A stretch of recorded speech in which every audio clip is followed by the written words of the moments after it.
Assalamualaikum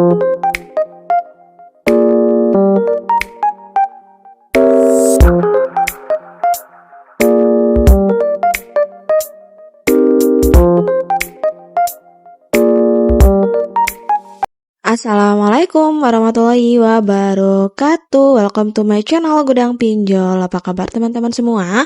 Semoga teman-teman dalam keadaan sehat walafiat dan selalu dilancarkan rezekinya dan juga selalu dilancarkan usahanya.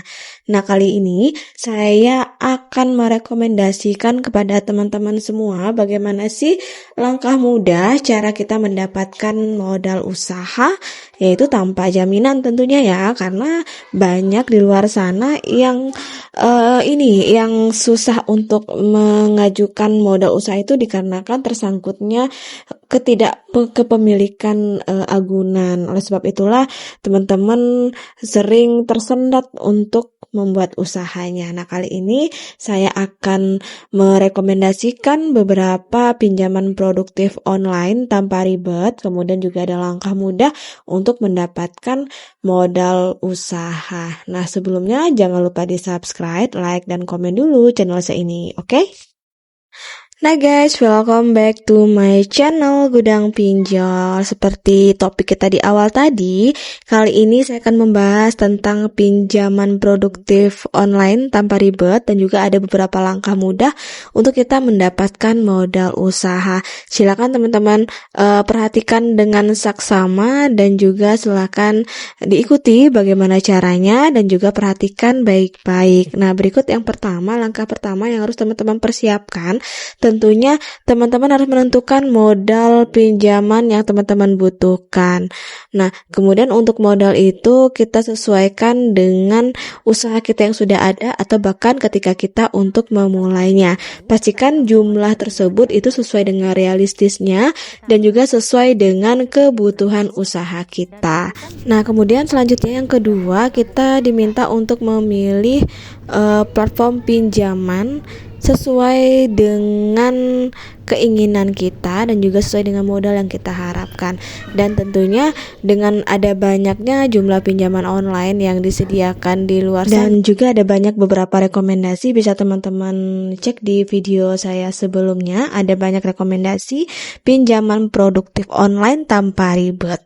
Nah, selanjutnya setelah teman-teman menemukan platform pinjaman yang cocok untuk teman-teman, lakukan riset dan juga cek lagi reputasi dan juga syarat dan ketentuan dari platform pinjaman yang teman-teman ajukan beserta bunganya serta ulasan dari pengguna sebelumnya.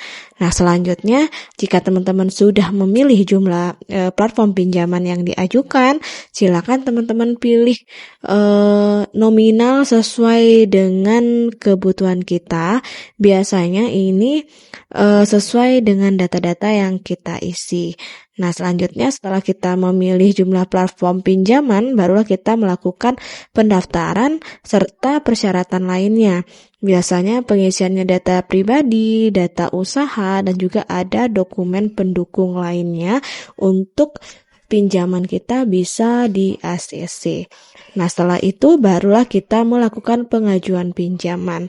Biasanya setelah persyaratan kita lengkap, barulah kita melakukan pengajuan pinjaman sesuai dengan jumlah modal yang kita butuhkan, dan juga pastikan kita mengisi formulir dengan benar dan memberikan informasi yang akurat sehingga bisa dipertanggungjawabkan, bisa digunakan dengan valid, dan juga bisa digunakan untuk teman-teman, jaminan teman-teman ketika mengajukan di pinjaman online. Untuk jaminannya nggak harus berupa sertifikat, BPKB, data-data yang kita isi itu udah sesuai dengan KTP yang dibutuhkan. Kemudian setelah kita melakukan pengajuan pinjaman, kita tinggal tunggu saja persetujuan dari pihak platform pinjaman yang kita ajukan. Biasanya ini kita nggak butuh waktu lama, paling lama itu bisa sekitar 1-2 hari. Kalau pinjaman online, beda halnya dengan di bank konvensional, biasa kita membutuhkan waktu sekitar 1 minggu bahkan sampai 1 bulan, dan itu juga pakai jaminan. Itu bedanya antara pinjaman online dengan di bank bank konvensional. Nah, setelah teman-teman menunggu persetujuan dan pinjaman teman-teman disetujui, langkah selanjutnya barulah teman-teman menerima dana pinjaman. Nah, untuk menerima dana pinjaman ini juga langsung masuk ke rekening bank yang sudah kita daftarkan. Itulah kenapa saya sangat wanti-wanti kepada teman-teman semua ketika melakukan pengisian data di platform pinjaman itu usahakan teman-teman mengisi data dengan data yang sebenarnya dan juga di cross check kembali sebelum kita memulai ketik mengajukan. Silakan di cross check kembali datanya karena ada beberapa platform pinjaman yang setelah kita menyetujui data-data yang kita isi itu biasanya ada yang tidak bisa diedit atau diulang kembali. Itu ada beberapa platform. Namun ada lagi platform yang ketika kita salah mengisi data bisa kita ubah, bisa menghubungi CS-nya atau bisa meng-email kembali platform pinjaman yang kita ajukan. Nah, selanjutnya tentunya jika kita sudah menerima dana pinjaman, tentunya kita harus taat atas peraturannya, yaitu salah satunya bayar pinjaman sesuai dengan jadwal jatuh temponya. Pastikan kita membayar cicilan pinjaman ini sesuai dengan jadwal yang telah disepakati. Ini akan membantu membangun reputasi baik dengan platform pinjaman online dan memastikan kita mendapatkan pinjaman di masa depan jika kita perlu. Karena banyak ya udah melakukan pinjaman, udah diberi nominal yang tinggi, namun mereka malah galbay. Ketika di masa mendatangnya mereka sangat membutuhkan dana dan untuk melakukan pengajuan dimanapun juga tidak di ACC, itulah saatnya kita menyesali dengan perbuatan kita. Sebenarnya pinjaman online ini nggak bikin kita rugi, itu tergantung kita kan, karena kita melakukan pinjaman online itu atas dasar keinginan kita. Tentunya jika kita meminjam uang, artinya kita juga harus siap untuk mengembalikan pinjaman ini.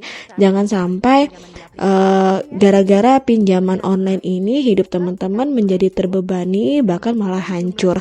Saya sangat menyarankan kepada teman-teman semua, jika ingin mengajukan pinjaman online, ajukanlah untuk hal yang lebih produktif, bukan untuk gaya hidup atau bahkan untuk membayar hutang, karena itu bisa merugikan teman-teman semua dan juga tidak ada untungnya untuk teman-teman di masa yang akan datang.